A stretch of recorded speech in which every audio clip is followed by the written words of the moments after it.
السلام علیکم. ما آزادی بقای عزتمان میخواهیم از حکومت جمهوری تاجیکستان.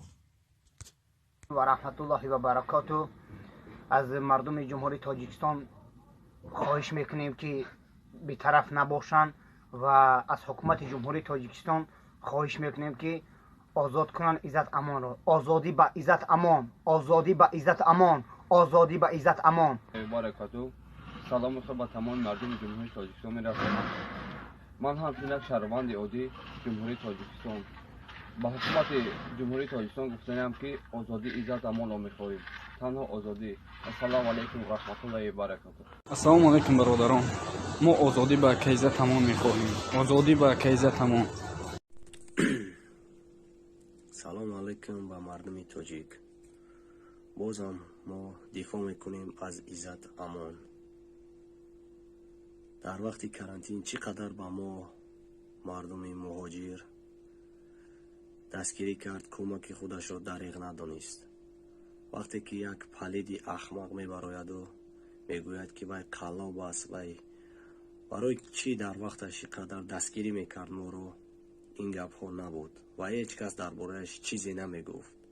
بهترین انسان است ای برادری که برای عزت امان تهمت کردی. از خدا بترس. این دنیای دو روزه است. فردا روز قیامت در نزد خداوند برای این تهمتی کرده جواب میگویی. از خدا بترس. این کارو نکن با یک برادری که چقدر مهاجر و چقدر مرده تاجیک را به تاجیکستان روان میکرد، چقدر در بر غریبان می ایستاد و دستگیری میکرد، از حقوق آنها دفاع میکرد، همچو ادوکات، همچو زشیدنیک برای ما بود. امروز تو میخیزی و از او میگویی که آن قلاب است. از خدا بترس. از خدا بترس. شرم میداریم که تو بر این برادر تاجیک مسلمان داریم که یک مسلمانی بهترین شخص را تو تهمت میکنی. برای عزت امان آزادی میخواهیم. آن بیگناه است. او را آزاد کنید.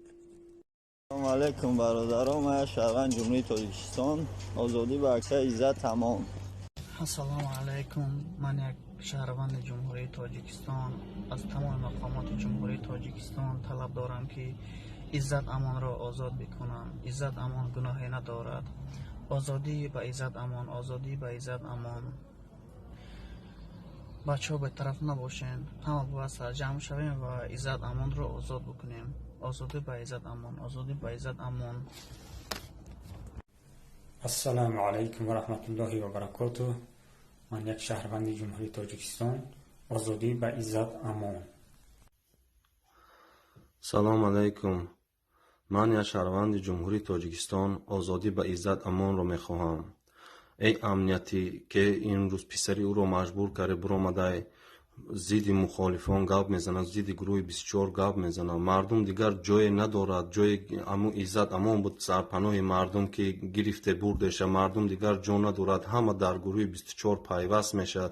همه با این درد دل میگه که با شما بفهمید، برای که حقیقت در اینجا است، در گروه 24 است. حاضر که پسری او را برآورده مجبور کرده که من با پدرم میگه گپ زدم نیم ساعت، پدرم حالش خوب است. شما همش بازیای خطون ما میدونیم و هیچ با پدرش صحبت کرده نیست. شما مجبور ساخته و گپ زده است. تو پدرش ویدیو نکنه ما نبینیم و قرار نمیستیم. ما از بازیای شما خبر داریم.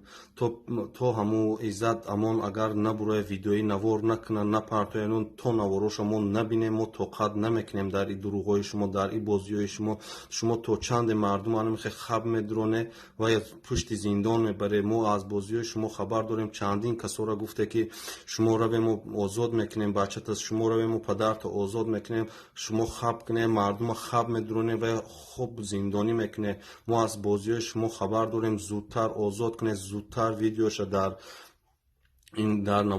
نوارش پخش کنه که ما خاموش تو نبینیم، خاموش نمیشیم این ویدیوی اکی عزت امان رو. салом алейкум. Салом алейкум бародарони азиз. Ман холва Шаноза, зодаи шаҳри Душанбе, истиқоматкунандаи шаҳри Душанбе, 29 сола ҳастам. ман чӣ мехоҳам? Ман мехоҳам аз бародарамон иззат, амон, озодӣ ба бародарамон, чунки ҳамаи мо шумо медонем бародарамон ҳеҷ гуноҳе надоранд. чизе ки дар ҳаққашон карсодиан ҳамаи туҳмат аст.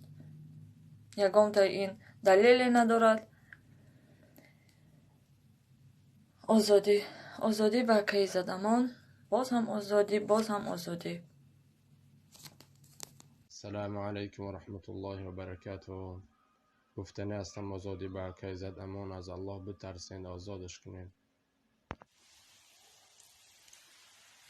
من شهروند جمهوری تاجیکستان میخوام که طلب میکنم که акай Иззатамона озод кардан шавад. И чи гапай, и чи хабарай, я бор кунем, ду бор кунем була. И чи зиндагӣ Тоҷикистонда мардам нуни хӯрдан надорад. Занг мезани аҳволи ҳоли вора мефаҳмӣ. бовар кар ҷон бинем хе балад меояд. И чи гапай, шумо метавонед ину қазури ину қачин мардами Тоҷикистона обеспечивать کنیم که گشنه تشنه نگردن. بعد بیاین یا آدم نگره بدزین و بگیریم برین. تو کاری خی میکنیم. ما طلب میکنم که اکای Иззатамон آزاد کنم. مردم خیزین تو کاری خی میکنیم. تو وقتی ما خپیم گاب نمیزنیم روز با روز یا تمونه بردن یا تیاتا پگا یا تیگه اونا میبرن. برای همخه روز یا پابوم ای جونم ای همش اونا شو برد بیزور شدگی. ای چی زندگی، ای چی گپ، ای چی خبر، ای خیلی گفتم بیفایده. همه میدونه که چی گپ چی خبره توجیکستان. مقصد ما که اکای Иззата آزاد کنین. Здравствуйте, уважаемые братья. Я обращаюсь к мэру города Душанбе, Рустами Эмомали. Зачем вы убиваете таких людей хороших, как Иззатамон? Они же делают добрые дела. Их нужно награждать, а не ловить и убивать. Во время карантина никто из вас, из государства, никто не помог. Только он один помогал мигрантам, нуждающимся, и никого не бросил в беде. И вы его из-за этого ненавидите, поймали и хотите убить. Зачем это?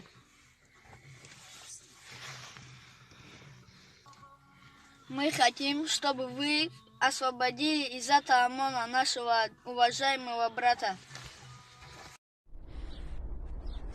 салом алейкум бародаро, халқи тоҷик, муҳоҷиро, хезед барои акай Иззат дастгирӣ кунед. акай Иззата танҳо намонед. мегед ку акай Иззата шери нари, ту шери нари, мо тира танҳо намемонем, тоқа намемонем, мо да бари туем, да ин бари туем, ин бари туем. хезед гап занед бародаро, акай Иззата танҳо намонед. муҳоҷиро, халқ, шумо фаромӯш накунед ки дар карантин ҳеҷ ка ба доди мо нарасид, на консулгарӣ, на дигаш. фақат акай Иззат мегӯяд Иззат гадоӣ кард, барои халқиш гадоӣ кард, талбандагӣ кард, барои халқиш кард. акай Иззата танҳо нагузоред. акай Иззата танҳо нести. мо халқи муҳоҷиро барои ту ҷонмона дареғ намедорем. 20 сари солай мо дар Москваем, некем акай Иззата минадорӣ худша мерасонем ки барои мо хизмат кардагӣ. акай Иззат, ту танҳо нести. мо дар бари туем, хоҳарои ту, модарои ту, фарзандои ту. ту дар мо как падарӣ. мо тура падар ҳис мекунем, барои чи дар муҳоҷират дасти моро фақат беғарза Иззатамон ягон гурӯҳш нагирифт, ягон кас нагирифт. даже консулгарӣ ба доди мо намераса. консулгарӣ мерем, худшона чумки мегиранд, қатит гап намезананд. намедонам چی کار کنیم؟ اکای عزتامون، جناب عالی، پیشگاه ملت رستم امامعلی، از شما خواهش دارم که اکای عزتامونی آزادی میخواهم. ما فرزندای اویم در مسکو، ما فکر میکنیم پدر ملتمون در بری ما بود، پدر ما را بردید، خانه پشت پناه ما را بردید، شما زندانی نکنید. اکای عزتامون، تو تنها نیستی، تو به کس نیستی. ما مهاجرا، ما اپا و خواهر شما در بر شماییم. جناب عالی رستم امامعلی، از شما خواهش دارم برادر ما را آزادی میخواهم.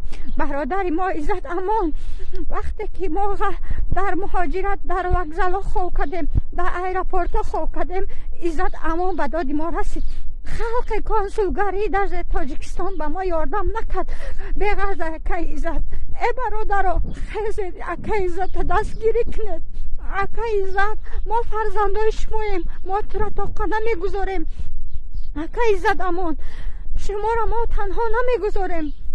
رستم امامعلی، آزاده رحمان، از شما خواهش دارم اکه رستم، جناب عالی پیشگاه ملت، اکه عزت امان ما تنها نمیگذاریم. اکه عزت امان برای ما کت پدر در مسکو مهاجرت، ما 20 سال در مهاجرتیم. اکه عزت امان ما هیچ وقت نمیگذاریم که خار شوه زار شوه. بجای که بگید که ها ملت ما بلندگذاری کنه، نکم شما ملت میشکنید، ملت میخرید. ما به یگان گروه دیگرش کار ندارم. برادرها خیزید برای اکه عزت خدمت خودتان برسانید. وقتی که در مهاجرت بدید یگانه کنسولگری ندیگرش به داد شما نرسیده بود.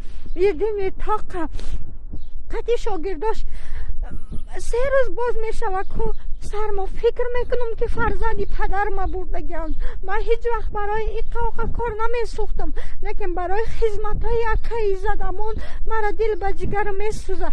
برادرها خیلی بی‌طرف نباشید. ما در خلقی عروس قدر نداریم. برای چه قدر نداریم؟ برای که تاجیکای ما دیگر نمیتونم که گپ زنم. برای اکه عزت امان سهم خودتان گذارن.